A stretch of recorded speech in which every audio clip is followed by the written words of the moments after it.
बस जिस तरह आपने देखा होगा कि अभी बॉर्डर गवास्कर सीरीज के अंदर और इससे पहले भी ट्रेविस हेड जो है उनका लगता है भारत के साथ कोई लव अफेयर चल रहा है। जहां भारत सामने आई उनके बल्ले ने रन उगलना शुरू करे। बिल ट्रेविस हेड पूरी तरह से इनको भारत को धोबी पटका, सही मायनों में धुलाई। वह इंडिया में वॉशिंग पाउडर निरमा सही मायनों में धुलाई, तो वॉशिंग पाउडर निरमा उसने पकड़ लिया और भारत की सही मायनों में वो धुलाई करता है और लगता है कि लव अफेयर हो गया। बिल्कुल इसी तरह जिस तरह ट्रेविस हेड भारत के लिए हेडेक बनकर उनकी जान को आ गए, ऑस्ट्रेलियन क्रिकेट टीम भी बिल्कुल इसी तरह भारत की जान को आ गई है। जहां कहीं भी वो इसको मेगा इवेंट हुआ, ऑस्ट्रेलिया ने भारत को क्रश करके रख दिया, उनकी तबाही फेर के रख दी। अब 2023 का आप WTC का फाइनल देखें जिसमें भारत और ऑस्ट्रेलिया ने क्वालिफाई किया। यहाँ ऑस्ट्रेलिया ने भारत को धोबी पटका दिया और WTC का फाइनल अपने नाम किया। यही नहीं रुकी ऑस्ट्रेलिया, 2023 में ही ODI वर्ल्ड कप हुआ जहां फिर भारत और ऑस्ट्रेलिया का टकरा हुआ फाइनल के अंदर। नतीजा फिर वही WTC वाला फिर भारत को धोबी पटका दिया और चारों शान चित करके ODI वर्ल्ड कप जीतकर ऑस्ट्रेलिया फुर हो गई।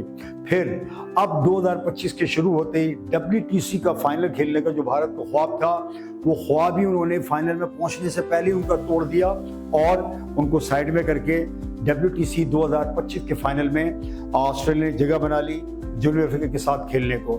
तो 3 बड़े बड़े मेगा इवेंट्स और जहां ऑस्ट्रेलिया ने भारत को जैसे कहते हैं ना तुल के रख दिया। और ये सब का सब हुआ किसकी कप्तानी में? The great PAT Cummins. इस वक्त के मैं समझता हूँ बेहतरीन ऑलराउंडर।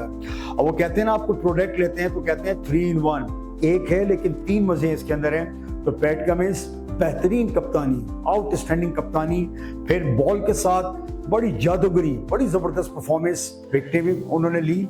फिर यही नहीं रुके, बल्ले के साथ भी बैटिंग करते हुए भी उन्होंने जबरदस्त भारत के लिए कंट्रीब्यूशन किया। तो as a captain, as a bowler, as a batsman, तीनों शोबों में पैट कमिंस ने अपनी परफॉर्मेंस से अपने आप को अहद हाजिर का, इस जमाने का बेहतरीन ऑलराउंडर कप्तान साबित किया है। तो लगता बिल्कुल यही है कि भारत के लिए ऑस्ट्रेलिया अब एक नाइटमेयर, डरावना ख्वाब बन गया है।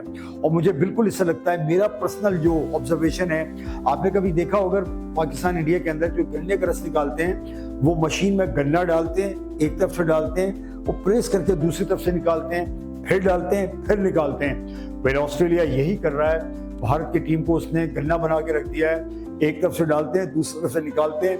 तकरीबन उन्होंने 90% रस तो निचोड़ लिया है, जो 10% रह गया। आपका क्या ख्याल है कि भारत अपनी खाल बचा पाएगा?